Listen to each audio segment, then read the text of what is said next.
And finally tonight, as promised, a special comment on presidents and terrorism and on the seemingly trivial fact that West Yorkshire in England has a new chief police constable. Upon his appointment, Sir Norman Bettison made one of the strangest comments of the year.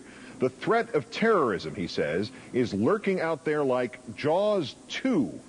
Sir Norman did not exactly mind the richest ore for his analogy of warning. A critic once said of that flopping sequel to the classic film, "You're going to need a better screenplay."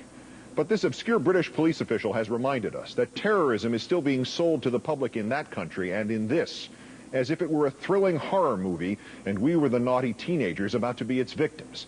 And it underscores the fact that President Bush took this tack exactly a week ago tonight in his terror-related passage in the State of the Union, a passage that was almost lost amid all the talk about Iraq and health care and bipartisanship and the fellow who saved the stranger from an oncoming subway train in New York City. But a passage, ludicrous and deceitful, frightening in its hollow conviction, frightening in that the president who spoke it tried for Jaws but got Jaws 2. I am indebted to David Swanson, press secretary for Dennis Kucinich's 2004 presidential campaign, who has blogged about the dubious 96 words in Mr. Bush's address this year, and who has concluded that of the 4 counter-terror claims the president made, he went 0 for 4. We cannot know the full extent of the attacks that we and our allies have prevented, Mr. Bush noted. But here is some of what we do know. We stopped an al-Qaeda plot to fly a hijacked airplane into the tallest building on the West Coast.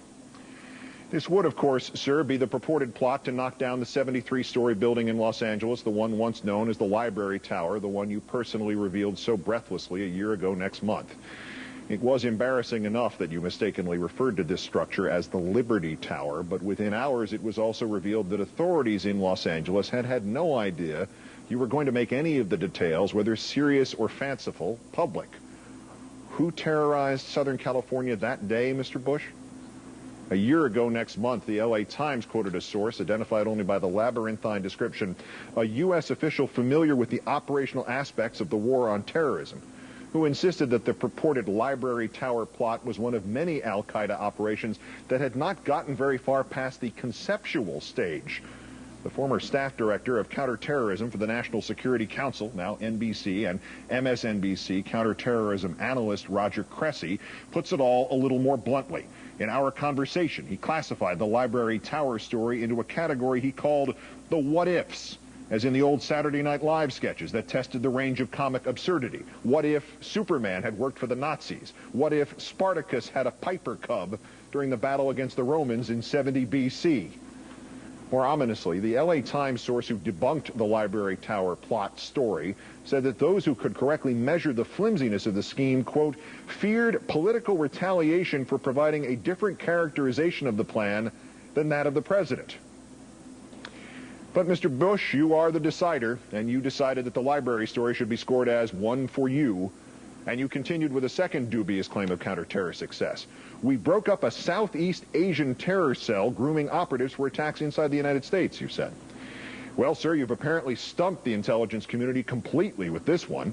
In his article, Mr. Swanson suggests that in the last week there has been no reporting even hinting at what exactly you were talking about. He hypothesizes that either you were claiming credit for a ring broken up in 1995, or that this was just the Library Tower story, quote, by another name. Another CIA source suggests to NBC News that since the Southeast Asian cell dreamed of a series of attacks on the same day, you declared the Library Tower one threat thwarted and all their other ideas a second threat thwarted. Our colleague Mr. Cressy sums it up. This Southeast Asian cell was indeed the tale of the Library Tower, simply repeated. Repeated, Mr. Bush, in consecutive sentences in the State of the Union, in your constitutionally mandated status report on the condition and safety of our nation. You showed us the same baby twice and claimed it was twins. And then you said that was 2 for you. Your third claim, sir, read thusly: we uncovered an al-Qaeda cell developing anthrax to be used in attacks against America. Again, the professionals in counterintelligence were startled to hear about this one.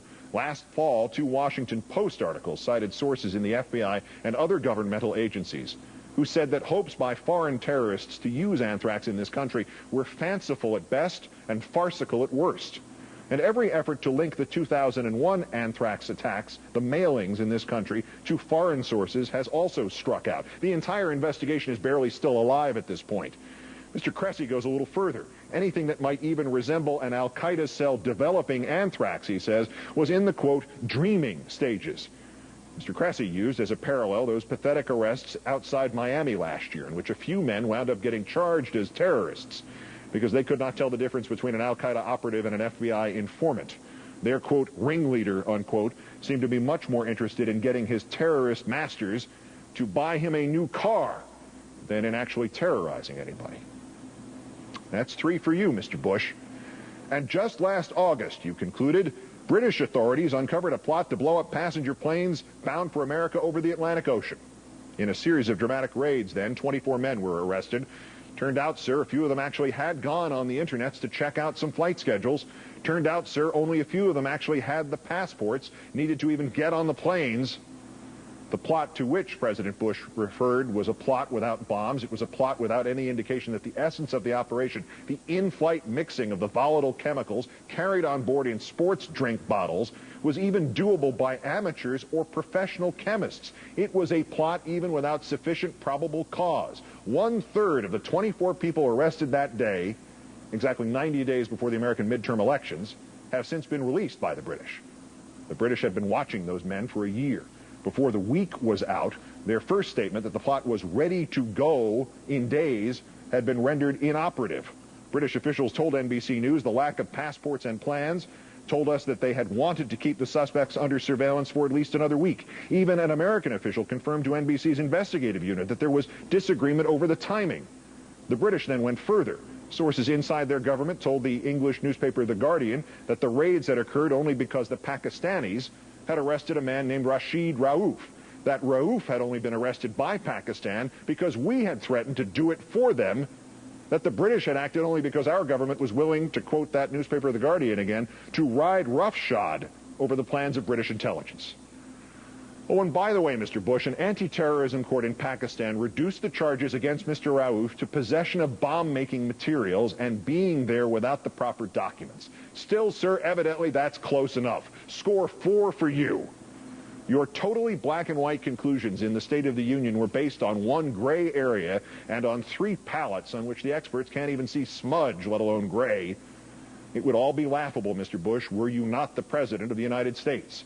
It would all be political hyperbole, Mr. Bush, if you had not, on this kind of intelligence, taken us to war, now sought to escalate that war, and are threatening new war in Iran and maybe elsewhere.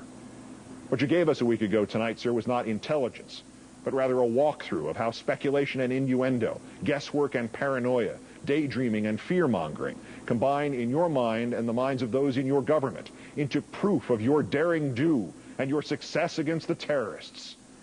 The ones who didn't have anthrax, the ones who didn't have plane tickets or passports, the ones who didn't have any clue, let alone any plots. But they go now into our history books as the 4 terror schemes you've interrupted since 9/11. They go into the collective consciousness as firm evidence of your diligence, of the necessity, of your ham-handed treatment of our liberties, of the unavoidability of the 3,075 Americans dead in Iraq. Congratulations, sir. You are the hero of Jaws 2. You have kept the Piper Cub out of the hands of Spartacus. Good night and good luck.